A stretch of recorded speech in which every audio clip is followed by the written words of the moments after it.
अस्सलाम वालेकुम, क्या हाल चाल है दोस्तों। उम्मीद है सब खैरियत से होंगे। तो एक भाई का यूक्रेन का वीज़ा लगा है। आप वो वीज़ा इंस्टाग्राम पे जाके देख सकते हो। मैंने जितने भी वीज़ा वगैरह अपलोड होते हैं वो सारे मैं इंस्टाग्राम पे जाया करता हूँ।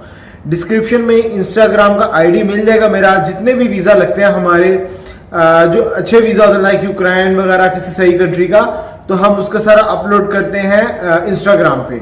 तो डिस्क्रिप्शन में समीर व्लॉग 028 के नाम से इंस्टाग्राम है, वहां से जाके आप देख सकते हो।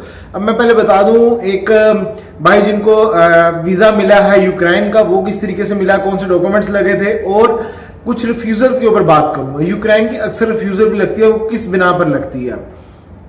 देखें दोस्तों, सबसे पहले मैं एक चीज बता चलूं, ये जो भाई का वीजा लगा था, हमने उनके लिए एक इन्विटेशन अरेंज किया था। जैसा कि मैंने अपनी काफी वीडियोस में बताया कि इनविटेशन हम यूक्रेन से अरेंज करते हैं। यूक्रेन से निकलता है इनविटेशन और एड्रेस पे पहुंचता है DHL के थ्रू, और उसके साथ दो किस्म के इनविटेशन हम मंगवाते हैं। एक इनविटेशन जो कि यहाँ पे यूक्रेन वीजा लेने के लिए होता है, और दूसरा इनविटेशन जो कि एयरपोर्ट के ऊपर दिखाना होता है, जिससे एंट्री आपको मिलती है।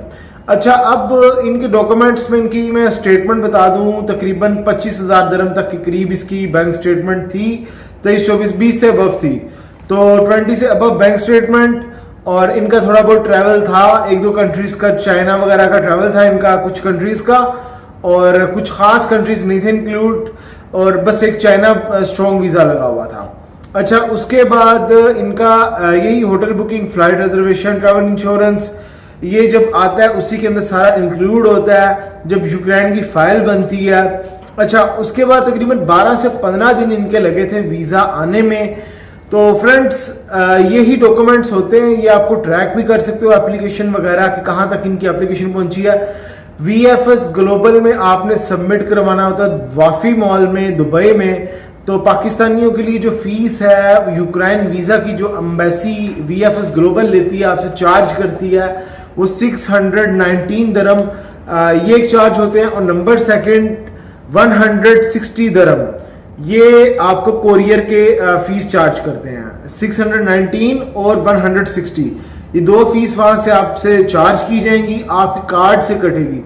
कार्ड के बगैर कैश अगर दो, कैश एक्सेप्ट नहीं करते हैं, ये कार्ड ही लेके जाना पड़ेगा।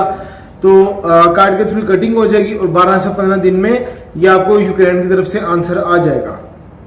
अगर रिफ्यूजल लगती है तो एक लेटर मिल जाता है, स्टैंप नहीं लगाता रिफ्यूजल की, UAE से, दुबई से, तो एक लेटर मिल जाएगा, और नंबर 8 पे टिक होगा जिसके ऊपर बस यही लिखा होगा जस्टिफिकेशन ऑफ पर्पस, कि आपने जो जस्टिफिकेशन नहीं सही दी।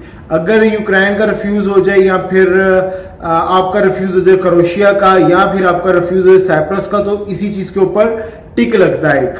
अच्छा, मैं अब एक चीज बताऊं, रिफ्यूजल की मेन रीजन कहां पे आ रही होती है। कुछ लोग होते हैं जो कि अपनी जो बैंक स्टेटमेंट है, बैंक स्टेटमेंट एक बहुत अहम, बहुत ही इंपॉर्टेंट डॉक्यूमेंट होता है आपका वीजा हासिल करने में। तो लोग क्या करते हैं, इसकी तरफ ज्यादा तवज्जो नहीं देते, या अच्छी बैंक स्टेटमेंट नहीं बनाते हैं, या फिर जो बैंक स्टेटमेंट बनाई हुई है कंपनी की लगा देंगे। मैंने रिसेंटली कुछ केस रिफ्यूज होते देखे हैं, वो इस वजह से रिफ्यूज हुए कि उन्होंने कंपनी की बैंक स्टेटमेंट लगाई हुई थी, अपनी स्टेटमेंट नहीं लगाई, पर्सनल स्टेटमेंट। यहां पे आपने एक चीज का बहुत ज्यादा ख्याल करना है। अगर तो आप विजिट वीजा के लिए अप्लाई कर रहे हो, टूरिस्ट वीजा के लिए आप जाना चाह रहे हो, टूरिज्म के लिए जाना चाह रहे हो, तो फिर आप पर्सनल स्टेटमेंट लगाओगे, ना कि कंपनी की स्टेटमेंट। अगर तो आप किसी बिजनेस विजिट के लिए जा रहे हो, बिजनेस वीजा अप्लाई किया हुआ है आपने, इस तरीके से जा रहे हो, तो फिर आपकी कंपनी की स्टेटमेंट लगती है, तो आप उस वक्त कंपनी की स्टेटमेंट लगा सकते हो। अगर तो आपने कंपनी की स्टेटमेंट अपने पर्सनल विजिट के लिए, टूरिस्ट वीजा के लिए लगा दिया, तो दोस्तों आपके वीजा रिफ्यूज होने के चांस है, और मैंने बहुत सारे लोगों का इस सूरत में होते देखा भी। तो फिर इससे अच्छा यही होता है, फिर लोग क्या करते हैं, दो स्टेटमेंट्स लगाते हैं, एक अपनी कंपनी की भी लगाते हैं, प्लस एक पर्सनल स्टेटमेंट भी लगा देते हैं विजिट वीजा के लिए। अगर दोनों भी लग जाए तो कोई फर्क नहीं पड़ता, लेकिन कंपनी की सिर्फ एक स्टेटमेंट मत लगाया करो। लगानी है या तो दो लगा दो, या फिर जस्ट पर्सनल लगाओ, ठीक है। अब इन दोनों में फर्क क्या है दोस्तों? फर्क ये है कि जो कंपनी का, वो तो आप ही कंपनी का एक पूरा निजाम चल रहा है, कितना आप कमा रहे हो, आपने कितना स्टाफ रखा हुआ है, ये एम्बेसी को तो नहीं पता ना। एम्बेसी ने जस्ट ये चीजें चेक करनी है।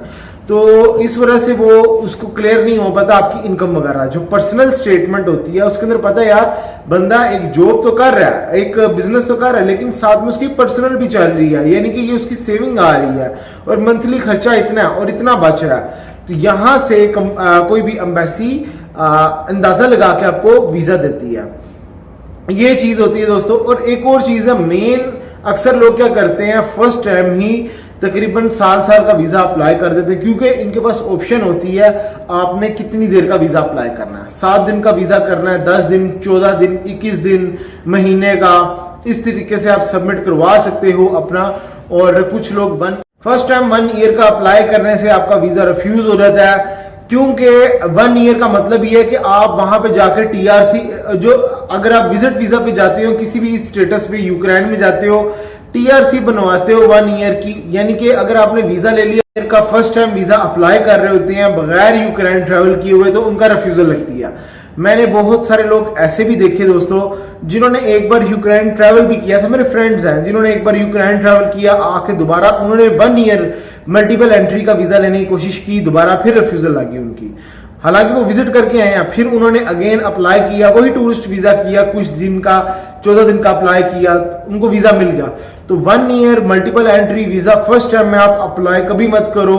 अगर लेना ही है वहां पे जाकर टीआरसी वगैरह का अपना प्रोसेस करवा लो, वो बेहतर है। कार्ड बन जाएगा, कार्ड बनवा के आप आ जा सकते हो, टीआरसी भी बन जाती है, कोई इतना मसले वाली बात नहीं है, लेकिन आपको यूक्रेन विजिट करना पड़ेगा। यहां से भी बन जाती है डायरेक्टली, तो वहां जाके बनवा सकते हो। अब जहां तक रही बात शेंजन जोन की, शेंजन में कौन कौन से कंट्रीज ओपन हो गए या हो रहे हैं आगे, तो दोस्तों 1-2 कंट्रीज की तरफ से बड़ी अच्छी इंफॉर्मेशन, बड़ी अच्छी न्यूज आ रही है, खासकर ऑस्ट्रिया की तरफ से। ऑस्ट्रिया जो कि शेंजन का पार्ट है, स्लोवाकिया के साथ लगता है, शेंजन में है, तो वो ओपन हो रहा है नेक्स्ट मंथ के 1 से, जुलाई 1 से ऑस्ट्रिया के बारे में सुनने में आ रहा है। जो लोग वैक्सीनेटेड है वो जा सकते हैं, अप्लाई भी कर सकेंगे।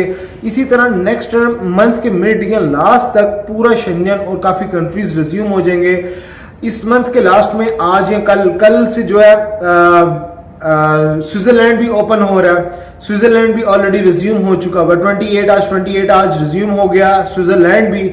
उसके अलावा दोस्तों जर्मनी, फ्रांस, इटली, स्पेन, उसके बाद डेनमार्क, ग्रीस, माल्टा, ये कंट्रीज ऑलरेडी रिज्यूम हो गए हुए हैं विजिट वीजा के लिए। आइसलैंड और नॉर्वे भी हैं, लेकिन ये स्कैंडिनेवियन कंट्रीज, इनकी रेशियो अच्छी नहीं होती है।